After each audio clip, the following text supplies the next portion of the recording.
BB ન્યૂઝમાં આપનું સ્વાગત છે। હું છું અજીઝ ઝુપેલવાલા। સમાચારમાં વાત કરીએ તો પાનીગેટ ખાતે ગણેશજીની મૂર્તિ સાથે બનેલ બનાવ બાબતે આજે મુસ્લિમ સમાજ દ્વારા પોલીસ કમિશનર સાહેબને પોલીસની કામગીરી બદલ અભિનંદન આપેલ અને જણાવેલ કે આવા કૃત્યને લીધે સમગ્ર મુસ્લિમ સમાજ બદનામ થાય છે। એટલે આરોપીએ કોના ઈશારાથી આ કામ કર્યું છે જેની ઊંડાણમાં તપાસ થવી જોઈએ કે કોને મુસ્લિમ સમાજને બદનામ કરાવવા આ કૃત્ય કરાવેલ છે તેને પણ કડક સજા થવી જોઈએ તેમ જણાવ્યું હતું।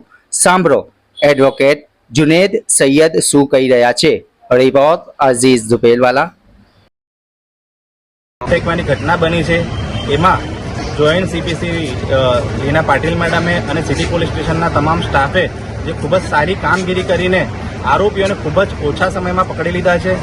બીજી વસ્તુ અમે કમિશનર સાહેબને એવી પણ રજૂઆત કરી છે કે આની ઊંડાણપૂર્વક તપાસ કરવામાં આવે કે આ જે 3 લોકો છે એમાંથી એક સગીર છે, એક મેન્ટલી ડિસ્ચાર્જ ટાઈપ છે અને ત્રીજો એક યુવા વયનો છે।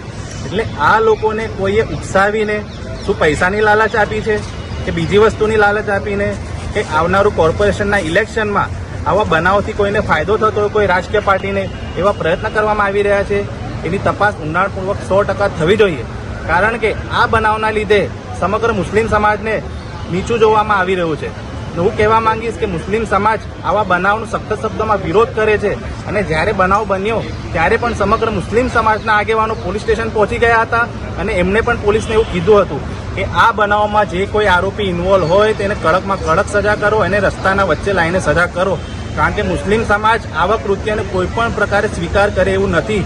કારણ કે મુસ્લિમ સમાજ એ ઇસ્લામને અનુસરે છે અને ઇસ્લામમાં પણ લખેલું છે કે તમે બીજાનું ધર્મનું સન્માન કરો, પોતાના ધર્મને માનો, પરંતુ બીજાના ધર્મનું અપમાન ના કરો। એટલે બીજાના ધર્મનું અપમાન કોઈ કરતું હોય તો એ મુસ્લિમ ના કહેવાય, કારણ કે ઇસ્લામ એ જ શીખવે છે કે આપણે પોતે પણ પોતાનું ધર્મ માનવાનું અને બીજાના ધર્મને સન્માન કરવાનું અને કોઈની પણ લાગણી દુભાય ના એવું કાર્ય કરવું જોઈએ નહીં। તમારું નામ? એડવોકેટ જુનેદ સૈયદ। ઘંટી છે તેમને ક્લિક કરો જેથી અપડેટ ન્યૂઝ તમારા સુધી પહોંચી શકે।